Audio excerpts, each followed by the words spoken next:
Martin, I am excited about this. We decided we wanted to do something special for the fans this week. So before we tell you everything, we do want to welcome you back to the Duck Call Room. You're here. You're here, but we're not going to be here. We're leaving. We're out of here, and we are going to share one of the podcasts from our friends, co-workers, family. I'm not Neighbors? sure. Neighbors. Yeah, I'm not sure how Across many the pond mates. adjectives we need to use to describe them, but the Unashamed folks are going to jump in. So if you are a Duck Call Room listener and you've heard us talk about Unashamed and you've never had a chance to check it out, we are going to play one for you right here. And they're going to tell us how they ended up getting Si on that treasure hunting show. Stay tuned right now from our friends over at Unashamed, Jase, Al, Missy, Lisa. Unashamed Nation. Unashamed Nation. And we will see y'all when this is over. Sorry if they're not as funny as us. I am unashamed. What about you?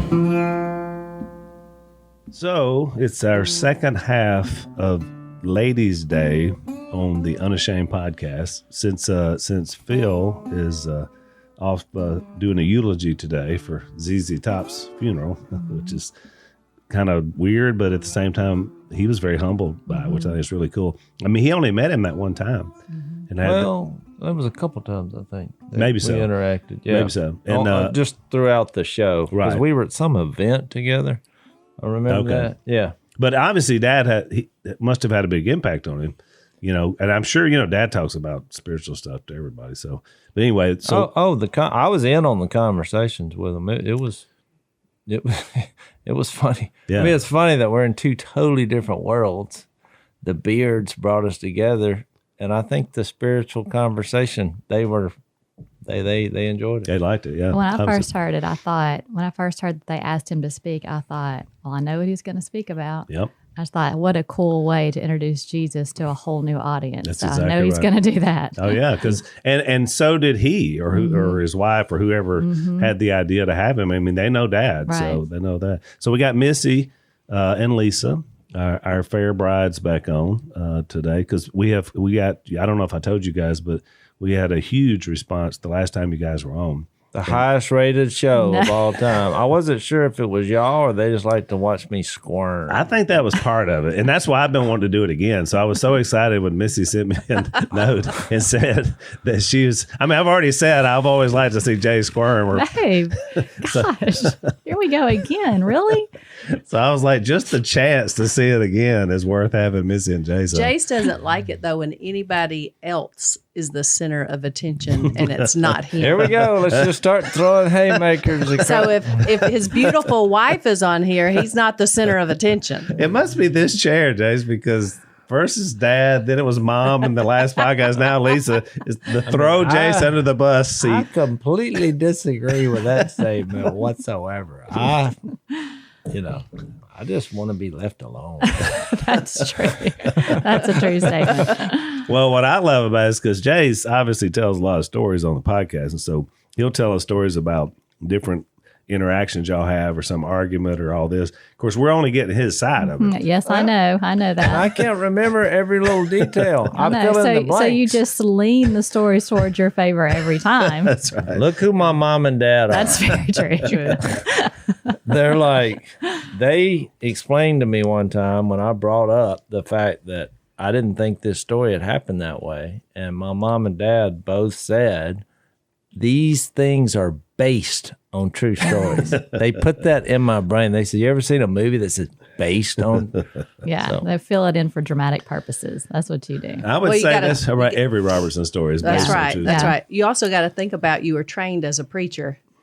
Yeah. So you and Al, preachers always tend to embellish just a little. Well, we have a license for it. And it was actually quite a miserable experience for me. I'm glad I did it because there was some benefits. I learned the Bible. I got confidence, but I was just with a bunch of nerds for 2 years. Jase doesn't look back as fondly on our school years. Those were not easy years. Those were not easy classes, and that was hard. I became known as the preaching student who had the most visits to the dean for various infractions. Mainly for sleeping. I just never could figure out that, that was one of the great qualities I learned there is how to sleep with your eyes open.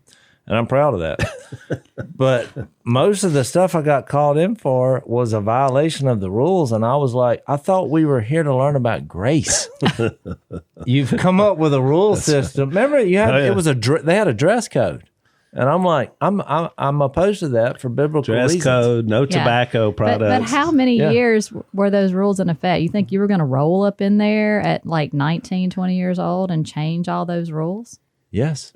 That's exactly what I thought. That's exactly what I thought, and I was passionate about it. But guess what? It was a band of one. Yes. My own brother would not follow me. He was like, hey, I don't know what happened to him. I heard this story about mom dropping him as a kid, and I went with it. I had to create some distance because he was pulling me down. I want to be. I wasn't part of the resistance. I mean, I was with him in spirit, but in actuality, no. Yeah. On your own. Well, you know, when we were dating, and then you know the story of them coming and down here and recruiting y'all and all that, and I was like, no, because I grew up with a dad as a preacher. And I said, "Oh yeah, I didn't think about that. I'm not marrying a preacher. Like that's not happening. Yeah. It's years of no money, and you know, I mean, you take a vow of poverty that you didn't know you took. Yeah, it was not fun for me. As thinking as like I don't want the rest of my life to be the same thing. Babe, you're such a gold digger. I am. I know. I have been labeled that for sure. Well, if she was, she wouldn't have married you. That's exactly right. There wasn't a lot of gold to be digging around here. Yeah. No, so that's true. When you think about that, like, what was my alternative with you to do? Missy has been a treasure hunter long before you were. She was you know, we have laid awake staring at the ceiling many a night. I'm like, how did you know? How did you know that this guy duck calls, go around, TV show, lots of money? It was all God. We've established on the podcast, Missy, that starting with me, then to Jase, and then to Willie, we were all rejected by the asking for the daughter's hand in marriage. Yeah. We were all told no. In fact, I didn't even ask because I knew what the answer would be. You just went and snuck off and did it. I just said, we're doing it next week. Yeah.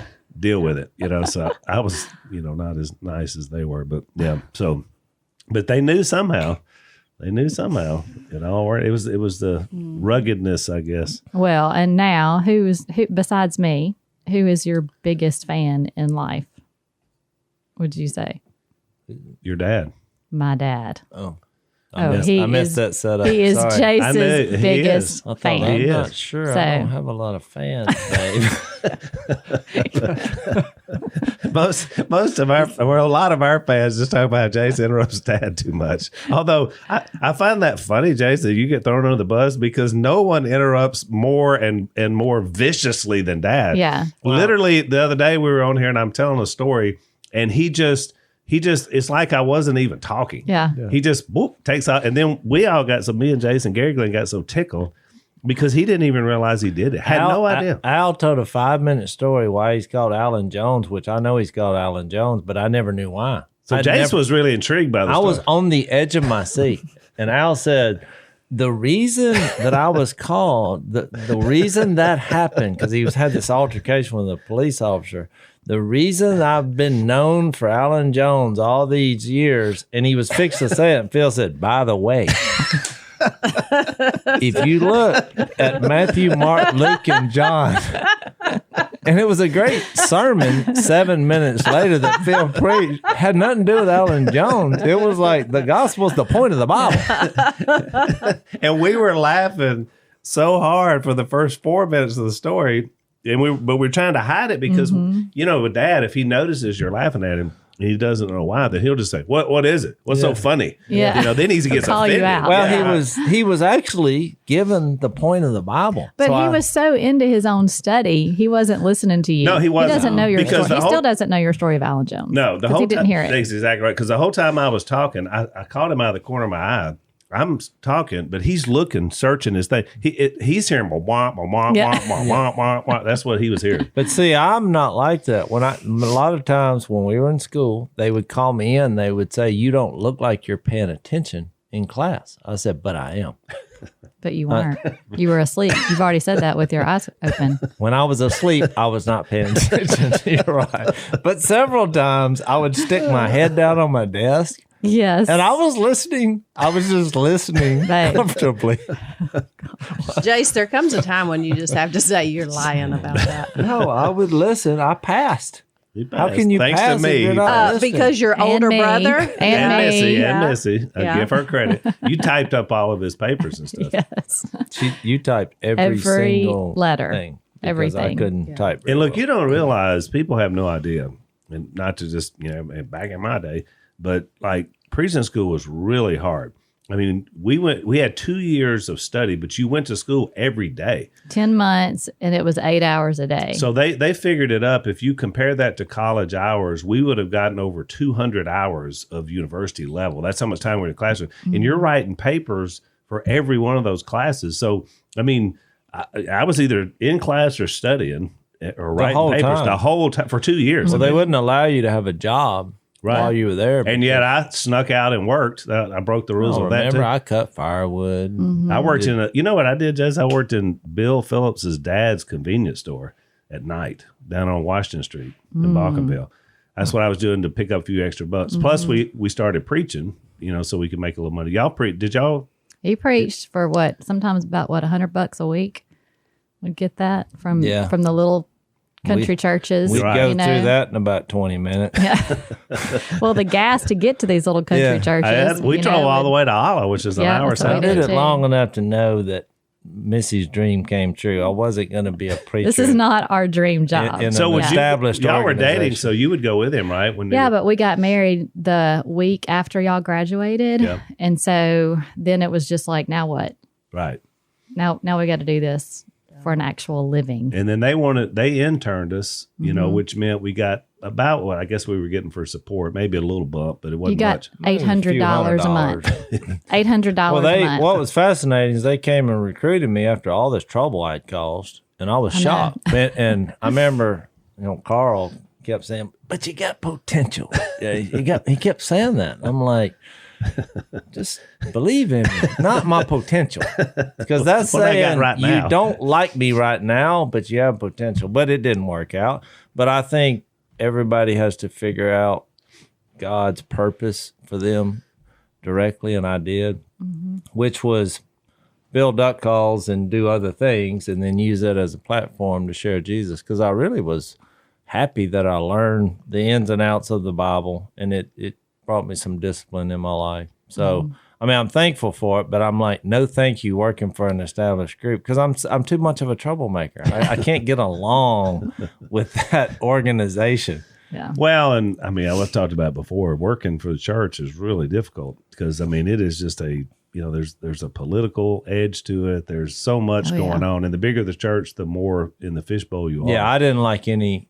I worked as an intern long enough to say this is not for me. So I think we're all grateful now that we can volunteer, and you're not tied to a paycheck.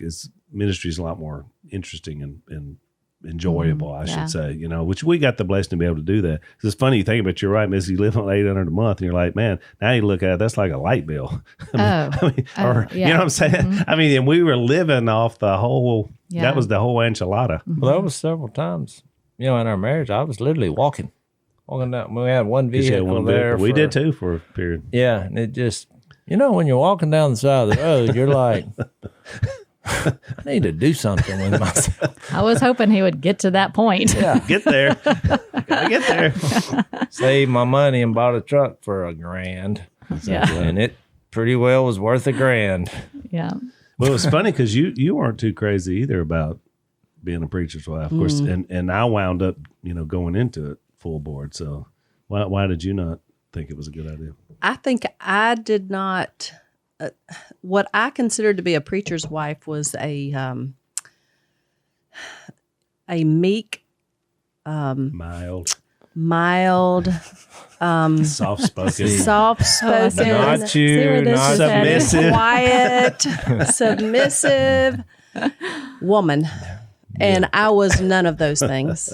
And I think also, at that point in my life, whenever you decided to do that, I didn't know that.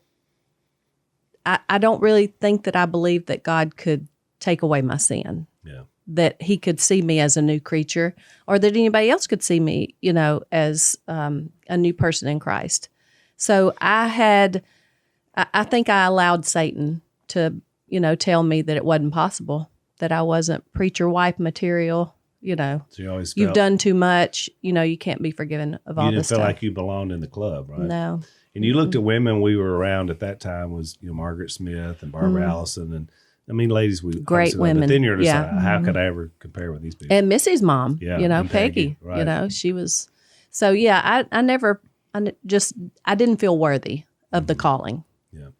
I think it's interesting as we kind of share that time in our life, all four of us, that, how God can take us at such a young, immature age with our immature thoughts of why we don't want to be a part of something, do it anyway, and then bless us along the way to where now that's all I want to do is talk about Jesus to people and try to convince them to see who he is and try to fall in love with him and let him lead you. And so before it was just like, I don't want to do. I mean, I love God, but I don't want to do that. Right. I don't want to put myself out there, Yeah, 'cause you keep especially looking- for no money. It's all perspective. So let's take our first break.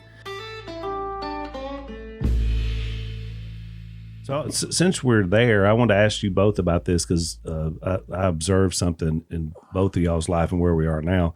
So you guys were in Austin for a while. We've got a place down in Gulf Shores, and you both got super involved in your community, meaning literally your neighborhood community in spiritual ways to help people. So describe that a little bit, both of you, kind of how that came to be and how different that was from us being here our whole lives and obviously connected to the church. I mean, we've done ministry, whether we were paid to do it or not, but it's a different feeling in it when you go into this new area where you don't know people and yet you get to know them and the opportunities. So talk a little bit about that.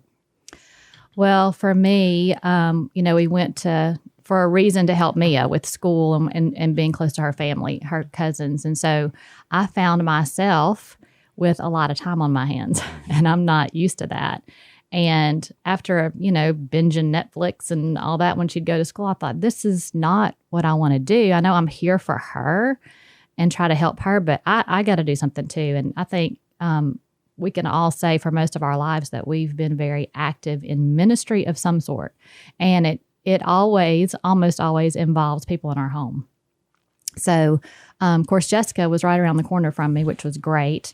And then I met, I have a friend that lives about 10 minutes away that had invited me to one of her child's birthday parties. So then I got to meet a couple other women there. And we started talking. And my friend, Jenna, said, have you thought about maybe starting a ladies' Bible study?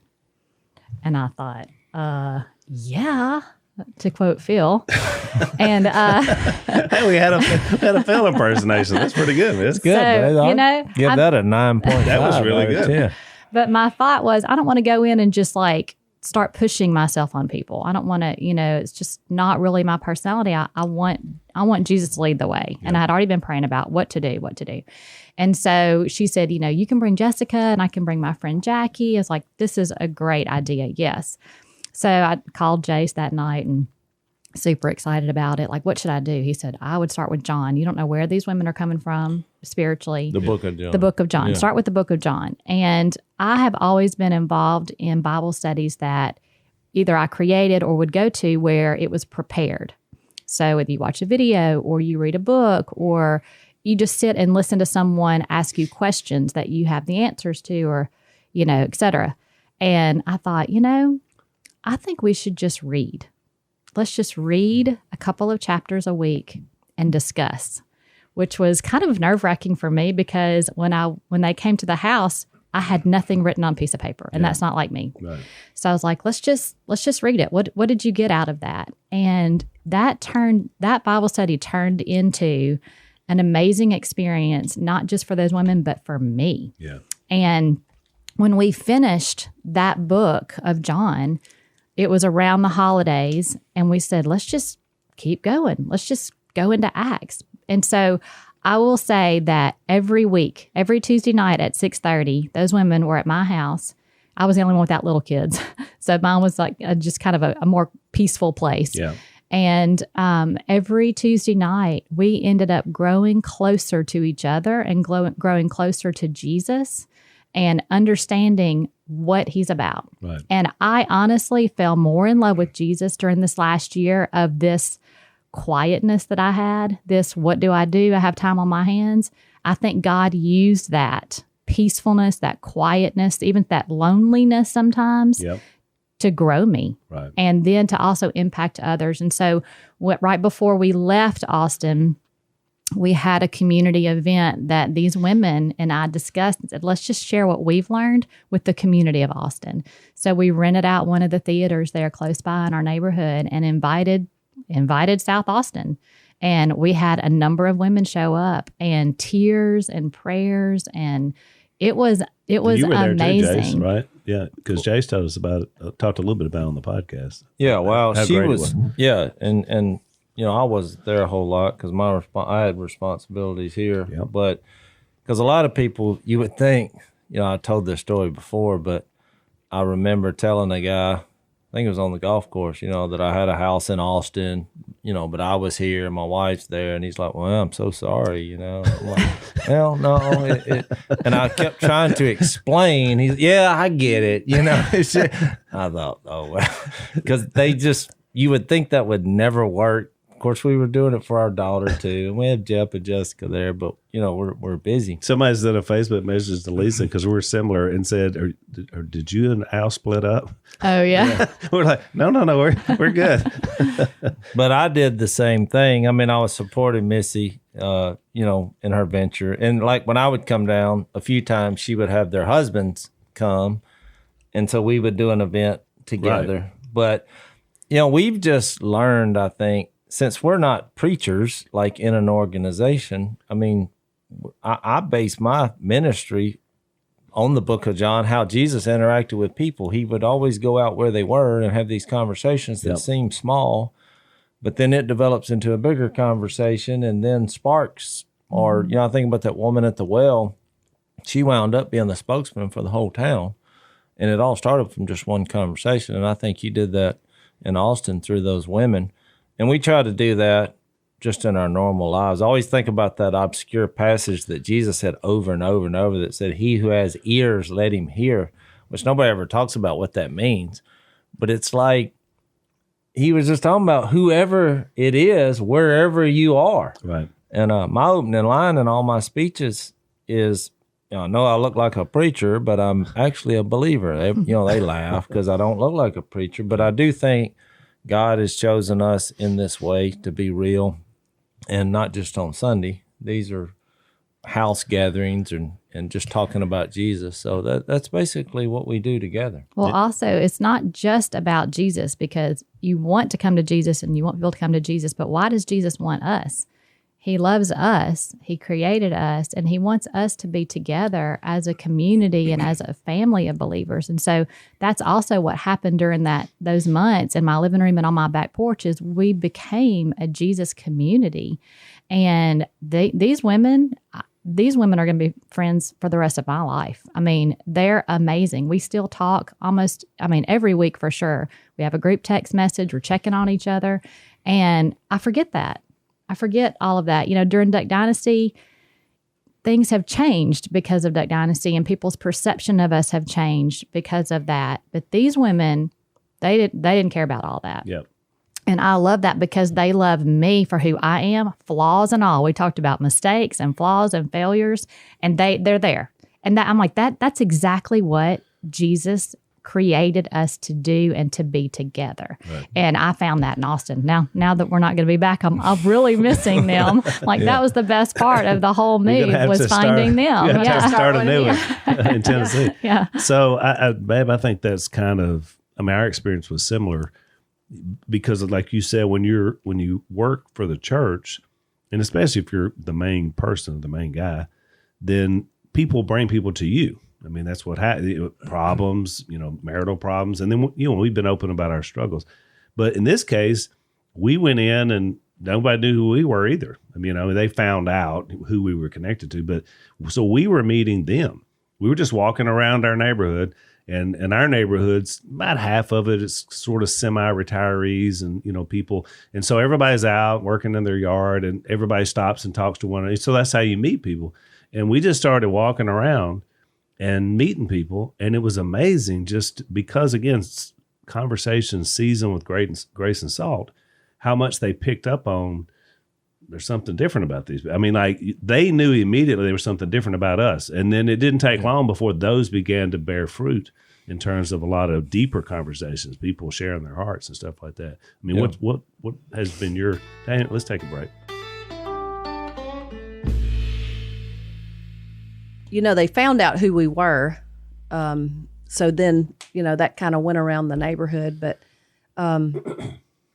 what I think most is once they found out that you were a preacher, then it was like, oh, well, can you start a church here? You know, we really haven't found a place that we wanted to settle in. A lot of them had bad church experiences too, you know. Yeah. So can you just start a church here? And we're like, Al's like, no, I have a church in already West working. Monroe. I'm working I'm working myself to death free for a church already. So how we started out was we just started having different ones into our home to have dinner with us and to have conversation.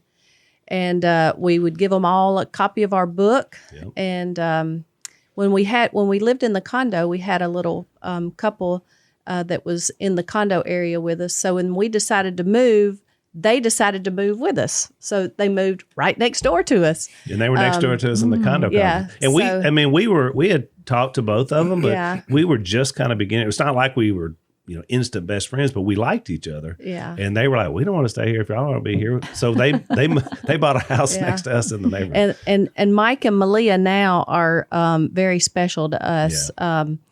Malia is she has done everything in her life. I say, when I grow up, I want to be like you, Malia. But she's just she's a genuine person, and she loves us, and so does her family. But you know, whenever you meet somebody, you never know what their struggle is, because everybody has one. And so when you get to talking to somebody, you learn what their struggle is. Sometimes you've been through that struggle, sometimes you haven't.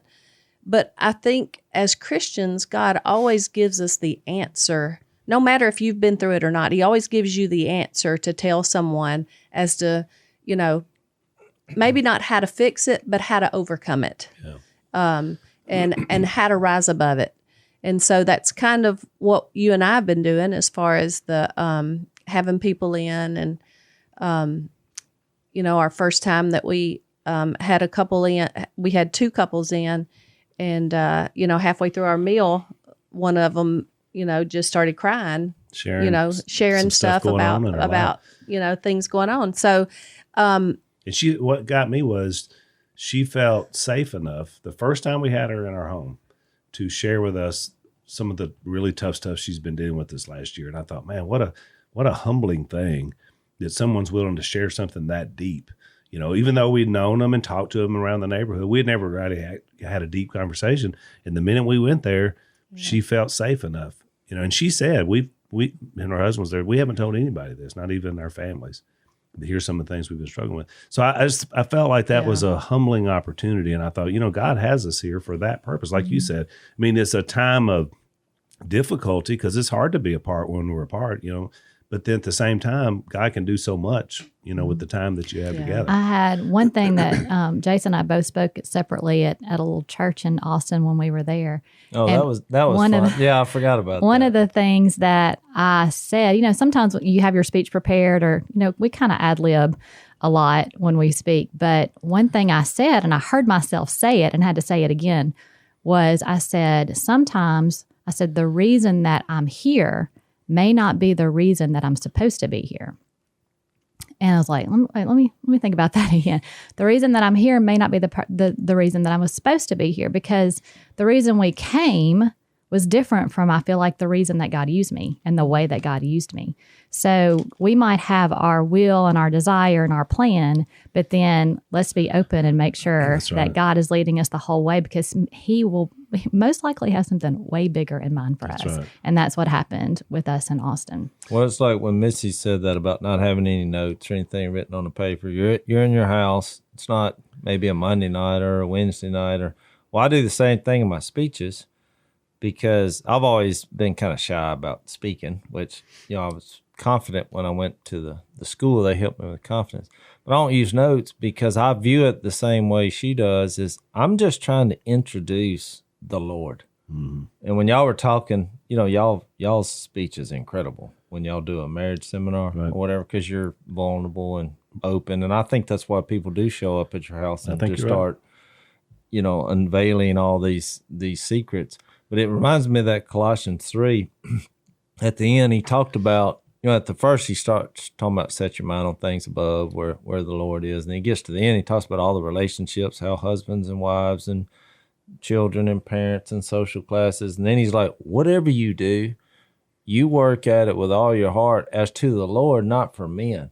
And really, that's what we're trying to do. I mean, when you think about our show, our little duck show that came out, people they thought they were drawn to us because we were having fun and doing all these crazy things, but it was really to the Lord in us. That's right. On how we get along, and that's when they hear us speak, that's what we do.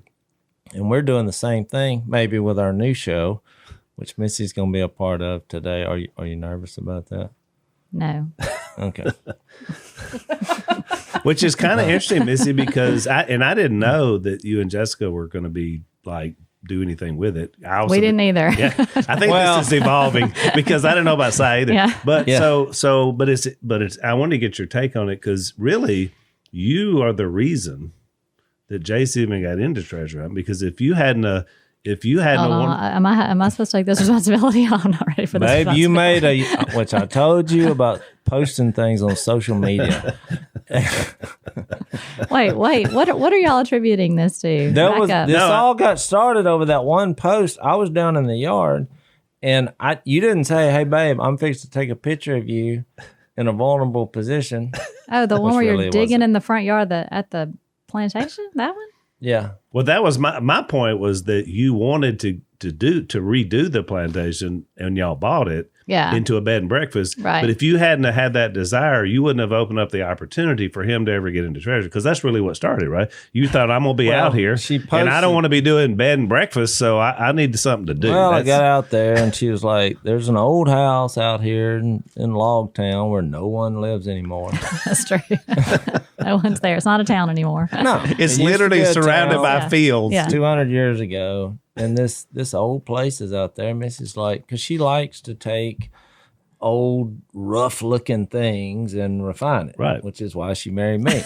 I knew that was coming. I could smell that one. You still got some work to do there, Missy. I guess this is a lifelong project. She's just in denial about her gold digger tendencies. Oh, gosh.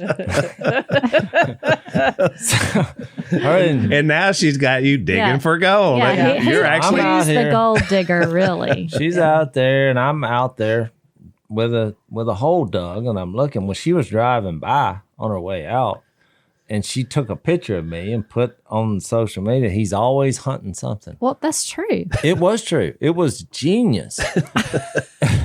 And that one picture launched where now this has become real. There are cameras back in the yard. Yep. Here, let's go find something. Mm-hmm. But every time camera crews show up, they can't help it because they look over there and they're like, oh, that's your wife?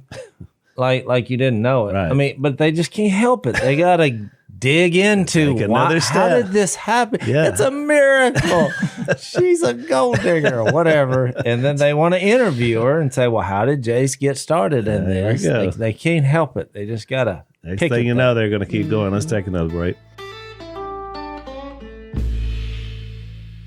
So Missy may have been the initiator, but then Unashamed Nation is now the ones that, because we asked, Jase asked him, he was like, do we do this or not? Because if you say no, if you say this is a bad idea, we're not Well, I mean, think about it. Do you want to follow somebody around and watch them beep, beep, beep? I mean, how interesting is that? So I was like, I mean, a show about that? I don't know about that. But I get it. But babe, they followed around me for 4 days. Here's the reason. Literally. Look, here's the reason. They're not following around you because you're beeping machine. They're following around you because you're enigmatic on TV. Oh, just like you are here. It's the same thing. Like for the podcast. What did you just call me?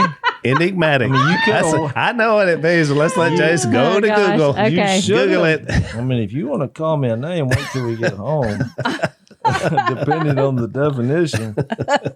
Look it up, babe. What's it say? I would agree. He's Difficult to interpret or understand, mysterious. There you go. They want to try to Mysterious figure you is the out. one That's it. she They was- still do not that's a have great you word. figured He out. took the money with an enigmatic smile. There you go. Hey, you're so mysterious. They're trying to, they've been trying to figure out Jason's dynasty. They want to Missy is figure right. it out. So with Jeff, I think it's going to be great because I told actually one of the producers, I said, this is gold because Jase, you never know what you're going to get. Jeff is laid back, but super funny. Jeff is super funny. He is I have funny. to admit, those 4 days of filming, Jeff did a lot of really stuff that made me laugh. And I thought it was just because I hadn't seen him in a while. Well, as a But- brother, you know, and we're all close in different ways. We all have different relationships with each other. But I mean, that was actually one of my favorite aspects of the idea of the show was because Jason and Jeff have gotten close over doing this together. Yeah. Because they never were that close. Well, I mean, got him involved. I'm close to Jeff Yeah. because I'm like a uncle almost, like a dad. Because you know we've helped him and worked with him and Yeah. stuff like Well, that. I got Drew into this because of Murray, who has become one of my best friends, but he was going through cancer and he was a metal detector and I knew nothing about it. And he taught me everything I know, but I was trying to help a friend out because he was like, that's the only thing keeping me alive. He actually said that. Wow. Then he's like, can I come hunt your yard? Well, what am I going to say? He just said it was the only thing keeping him alive. He's pretty smart. No, I too. hope you die. Yeah. You know? I was like, boy, that's quite a line there, Murray. Yeah, come on over and find this old junk in my yard. But then he started finding cool stuff. And the more, look, I went to the Bible and studied how many times it talks about God finding us as lost. And the reason And Jesus treasure, yeah. hung out with the riffraff, and there's so much about treasure and where your heart is, there your treasure will be also. And I thought, you know what? I mean, this may sound coy, but I thought if there's that much in there about the Bible and how it relates, I'm going to go give this a try. But like that's an analogy because God and Jesus are using those stories as an analogy to what the real treasure is. And so that's why when we started talking about how to do this, I was like, it's got to be, for a lack of a better word, deeper than just finding the treasure in the ground. Right. Like, let's find out what the treasure is there because somebody made it for a certain purpose hundreds of years ago or whatever. And then let's see, what does the people, what were they doing during that time and how were they living? What were their relationships like and what was going on here? And then to maybe be able to flesh that out a little bit and try to get those relationships to be honored and that time in history to be honored for the good. Right. Without ignoring the bad, because there's some bad history we all know. But what's a way that we can do that? And I love that. That's why I love the place that we bought because it was built in 1847 by hand. So you're digging in the yard, and I'm looking at the hand sawn boards and everything that's going on inside the house because I think those are beautiful. And I want to see what was going on here. I would love to know what was going on here. What was the family doing? And so I think that both of those aspects on a show are going to be amazing. Well, and I was very encouraging to Jase about it because one of the things the struggles was, and Zach and I talked a lot about it, was people are trying to erase history now. And we don't want to talk about history. But I was just the opposite. I said, well, we need a show we need to let's make history great again. You know, I mean, let's talk about it honestly and openly, but let's not try to destroy our past. You know? That's how we learn. And I'm going going to to use the bad things in the past because we've already found some things that you're like, oh, what do you say about that? I found a bullet, from the Civil War. And I just said, because honestly, when I see that, my first thought is, I believe all people are valuable. I mean, it's a reminder to me to look at things through a spiritual lens. What's crazy about this is while we were talking, Jeff just sent me this picture because I guess they're filming out at our house. Are they? Mm-hmm. He said, "Hey, I just found this in your yard." So I'm not sure what that is. It's like a finial or something from the bedpost. It was like some piece of Wow. Oh, and I don't know how I could have missed that because I've hunted my yard 100 times. Well, we said Well, a little change in the earth. You never know what happened. A little rain, a little. That's pretty awesome, though, because that's Well, probably it makes me handmade. mad because I thought I was expert, and Jep, look, has become known Here's as another element of the show. The old green-eyed monsters. I want to come tell you out. this. I mean, Jep has become the newbie of the show, and look, not by design. He just because wherever he goes, he finds junk and nothing of value. So I'm shocked that he's actually found something that's cool. It One looks man's good. one Yeah. man's junk's another man's treasure. That's exactly right. We got to see that in the interview. That's right. Let's take our last break. So in this last segment, there's a couple things I wanted to talk about. One is you guys are going to be, Jase has mentioned, you guys are going to be grandparents, which yes. is super We exciting. fix to talk about that. Oh, yeah. I would love to talk Jase- about that. They are the grandest things that you will ever have. Oh, I Grandkids agree. are the grandest. I'm They are the excited best. about that. It's a little weird to deal with being old. So, No, you just embrace Embrace it. it. This is Yeah. this is what I'm looking forward to in growing old, is having the grandkids for sure. So our oldest granddaughter is here. Carly's watching today, and she's 15. And so I had to tell you, the first one, this will be your oldest, will pretty much set the pace for everybody going forward because they get that first. Depending on how many years there are in between them, they'll call you the first thing. And so, have y'all thought You get about your name Have from you them. thought about what you want to be called? Because I think it's it may not happen We've because had a few suggestions. Like How about Rock? I would what call me Rock. Rock? I'll be a rock. Papa Rock. No, just rock. as in dumbass. Alan, gosh, I thought I was the only one that said stuff like that. Well, I mean, where did that come a from? rock, A rock. like Hey, You, rock. now look, this is not going to work. If you ask Carly's rolling over here. if you ask my opinion what I want to be called, I gave it, and then you just destroy. I'm saying, what do you want to be called? That was the first thing that popped like in my head. the rock, The Rock. like You the got rock. no Rock. He's There's already the Rock has the Rock. I'm just Rock. So what is your name? Would you be Roll? What do you want? Yeah, what do you? Well, do you want to hear my Hey, explanation? here's my grandparents. Rock and roll. Will you let my? I think that's awesome. That's pretty good. Rock and roll. It used to be sex I was according to saying Alton Howard. So that there the you go. kid will need some kind of sustainability in their life, and I'm offering to try to be a rock to I this think kid. that they'll be laughed at school. I don't think that is very. What are you talking about? They're only My granddad rock. You have a granddad? You have a rock for a granddad? Like, Yes. He's no- so solid. he's that's it. Oh God. Oh God. I didn't know this was gonna be such a shock for you, but there Really? you go. All right, well, what do Really? you So what did you suggest? have in mind? I Missy? mean, I didn't have anything I'm in sure mind, you weren't but thinking maybe I rock, but- should be really prepared for this because I don't like the way this is going. Reed and Brighton they're like we don't know what do you want to be called? So I don't know. So what do you? I suggest rock until I hear a better idea. Well, You can be roll. I like that. why don't we ask the unashamed Unashamed nation Don- what Unashamed they Nation. think? What would we need your suggestions? So look, I'll be honest. I don't think Memaw and Papaw are gonna fly. So what do your kids call? Oh, your that's parents? what y'all talking about. You want a version of that? Yeah, that everybody does that. Jase. What? Jase wants to be unique, is what he's saying. I want to be unique because I don't want to be in a restaurant or somebody say mamaw and like 8 women turn around. Neither do I. But So If they say rock, okay, you're so the wait, only one. what are That's y'all? gonna- What are y'all called? What are y'all called? We're Ma'am and Pap, Ma'am. That's Ma'am right, Ma'am and Pap. and Pap. Well, and I don't know that we didn't come up. Did we come up with that? That came from Swiss Family Robinson. oh, Really? Mm-hmm. I Who didn't is know there's- It was a show. Don't ask about any kind of wholesome show on TV. He doesn't know anything about that. Gravy. implying Jase, that you I- are not that much younger than me. Are never you implying watched. that I only watch unwholesome shows? No, but that's all that was on back then. You didn't watch TV at all, so Thank you don't bring for that up all of clarification. that. Yeah, Don't bring up a wholesome show. He knows nothing about that. I'm like, You only what? watch this trash. I didn't watch anything.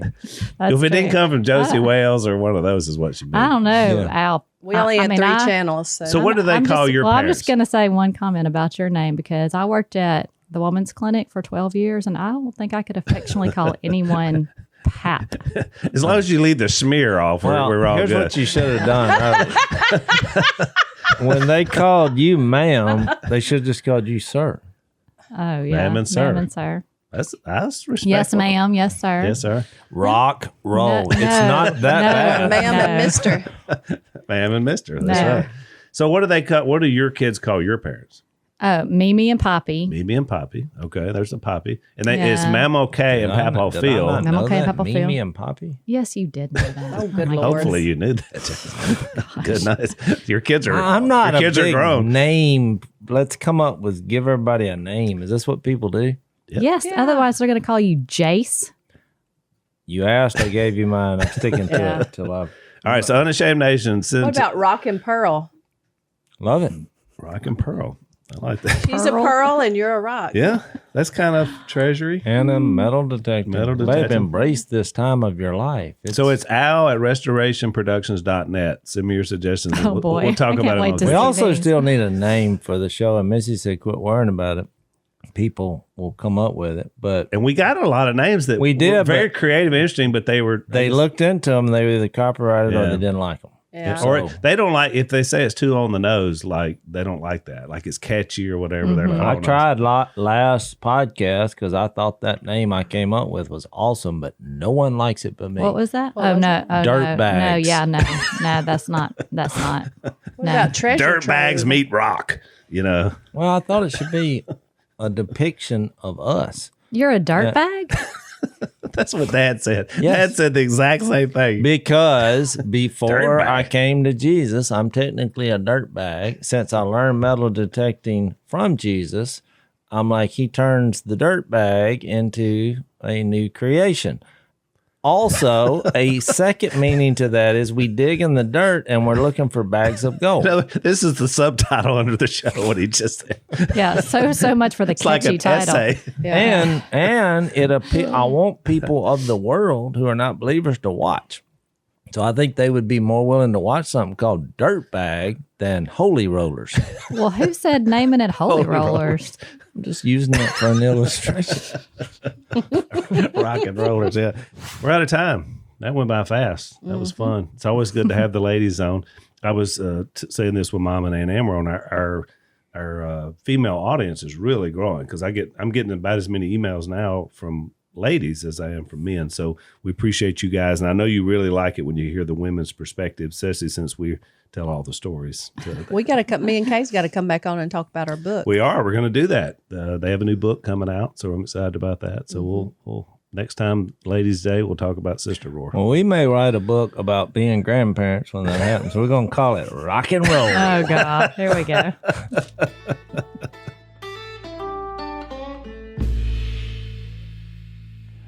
All right, guys. We hope you enjoyed that episode of Unashamed right here in the Duck Call Room. Yeah, man, that was a lot of fun. We thank y'all for tuning in. You could be tuning into anything you wanted to on Thanksgiving, but you chose to tune into us tonight. This is really cool. So we are thankful for each and every one of you, aren't we, Si? Yep.